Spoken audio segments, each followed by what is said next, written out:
दोस्तों, PCB selection committee की 2 meetings अब तक हुई हैं। जब से बांग्लादेश पाकिस्तान से गई है उसके बाद 2 मीटिंग्स हो चुकी है और उन दोनों मीटिंग्स में असद शफीक और अजहर अली नहीं थे। सरफराज अहमद और सिकंदर बख्त ने दोनों मीटिंग्स अटेंड की। उनमें से आज एक मीटिंग हुई है जिसके हवाले से मैं आपको अपडेट देता हूं। देखिए भाई, आज जो पाकिस्तान का अब नेक्स्ट जो टूर है बांग्लादेश का, उसके लिए काफी नामों पर बातचीत हुई। तकरीबन स्क्वाड फाइनल किया गया। हालांकि ऑफिशियल अनाउंसमेंट नहीं हुई है सरफराज अहमद और सिकंदर बख्त की, लेकिन अभी जो हाल ही में 2 मीटिंग्स हुई है सिलेक्शन कमेटी के, दोनों वो मौजूद थे। अच्छा भाई, शाहीन शाह अफरीदी के ऊपर बहुत सारी आज जो बातचीत की गई, बहस हुई कि शाहीन अफरीदी को क्यों सिलेक्ट नहीं किया जा रहा, क्योंकि हाल ही में उनकी परफॉर्मेंस अच्छी रही है। पीएसएल के अंदर भी उन्होंने अच्छा परफॉर्म किया है, लेकिन अब यह तय पा चुका है कि बाबर आजम, मोहम्मद रिजवान और शाहीन शाह अफरीदी T20 सेटअप में नहीं होंगे। यानी अभी जो पाकिस्तान नहीं जाएगी अभी बांग्लादेश खेलने के लिए, बाबर रिजवान और शाहीन अफरीदी नहीं होंगे टीम के साथ। बाबर रिजवान का तो समझ आता है, तमाम सिलेक्शन कमेटी के जितने मेंबरान थे। अच्छा, मेंबरान में कौन कौन था? आकिब जावेद था, माइक हैसन हेड कोच थे, वो इस सिलेक्शन कमेटी की आज मीटिंग में मौजूद थे। सरफराज अहमद ने ज्वाइन किया लंदन से, वो अभी इस वक्त वहाँ यूके में है, वहां से वीडियो लिंक के जरिए उन्होंने ज्वाइन किया। सिकंदर बख्त थे और अलीम दार थे और आकिब जावेद। तो इन लोगों ने मिलकर एक स्क्वाड बनाया जो कि पाकिस्तान जाएगा बांग्लादेश। उसमें डेफिनेटली आकिब जावेद थे, सिकंदर बख्त थे, और इन सबका एक ही मौकिफ है कि बाबर आजम तो नहीं होने चाहिए। सीधी सीधी बात है, क्योंकि इन दोनों का अब कोई काम नहीं है T20 में इस स्ट्राइक रेट के साथ और इस अप्रोच के साथ।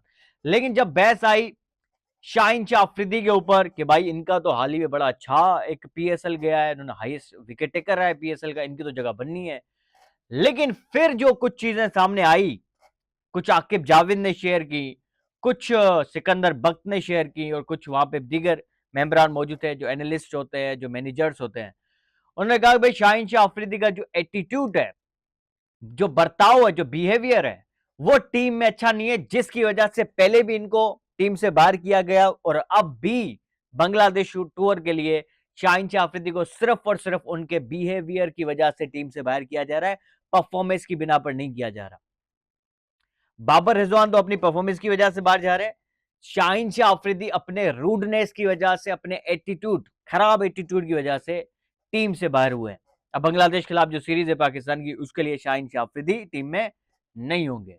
देखिए, माजी में भी हमने देखा है उमर अकमल को टीम से बाहर किया जाता था, उसके खराब एटीट्यूड की वजह से। वो मैनेजर्स के साथ कभी उलझते थे, कभी किसके साथ। अहमद शहजाद के साथ भी यही मसला था। अब शाहीन शाह अफरीदी नया एक आपके पास एग्जाम्पल आ चुका है, जिसको अब टीम में नहीं रखा जा रहा। ये एक वजह बनाकर कि उनका जो बिहेवियर है वो ठीक नहीं है खिलाड़ियों के साथ, मैनेजर्स के साथ, कोचेस के साथ। ये आज जो है बहरहाल मीटिंग हुई, ऑफिशियल अनाउंसमेंट नहीं हुई है क्योंकि इनकी सिलेक्शन कमेटी की सरफराज और सिकंदर बख्त ने बाकायदा पीसीबी को ज्वाइन कर लिया सिलेक्शन कमेटी को, लेकिन ऑफिशियल अनाउंसमेंट अभी तक नहीं हुई है। अब बहुत सारे सवाल उठ रहे हैं कि भाई सिकंदर बख्त कहाँ से आ गए?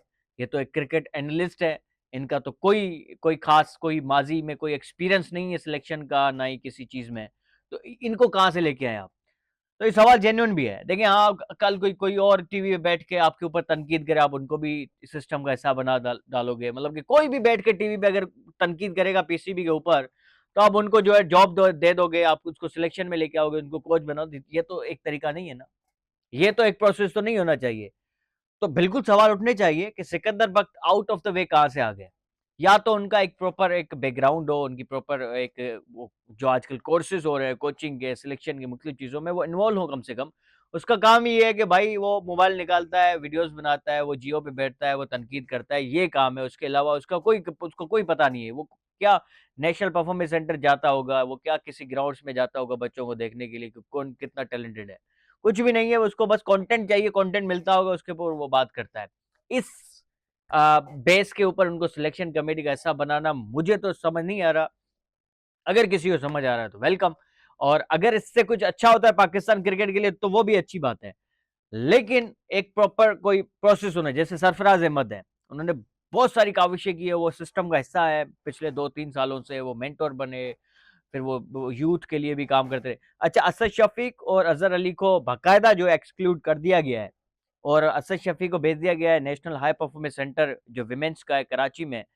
वहाँ पे वो काम करें, अंडर 19 के साथ, बच्चों के साथ भी काम करें अभी। और वो विमेंस की जो सिलेक्शन कमेटी के हैं वो उसमें ये बेसिकली मेंबर है, तो उसके ऊपर वो काम कर रहे हैं। मेंस की सिलेक्शन कमेटी से वो बाकायदा बाहर हो चुके हैं, ये कंफर्म है।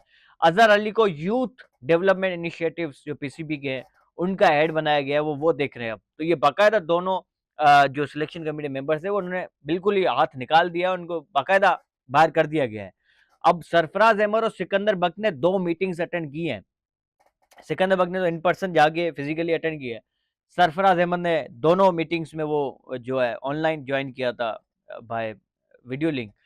तो बहरहाल ये बात कंफर्म है कि 2 नए जो है मेंबर्स आ चुके हैं सिलेक्शन कमेटी में।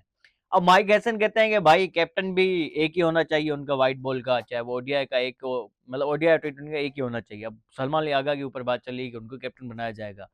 तो ये कहानी है कि बांग्लादेश टूर के लिए, वेस्ट इंडीज टूर से पहले पाकिस्तान जाएगी बांग्लादेश 3 मैचेस की टी20 सीरीज के लिए। उसके लिए तकरीबन नाम फाइनल हो चुके हैं। बाबर, रिजवान और शाहीन शाह अफरीदी टीम में नहीं होंगे अगेन।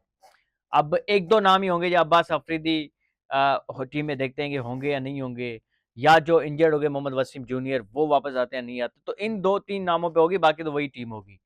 और शाहीन अफरीदी वाला मामला बड़ा सीरियस है। बहरहाल मिलते हैं अगले व्लॉग में दोस्तों, अपना ख्याल रखिए। अल्लाह हाफिज।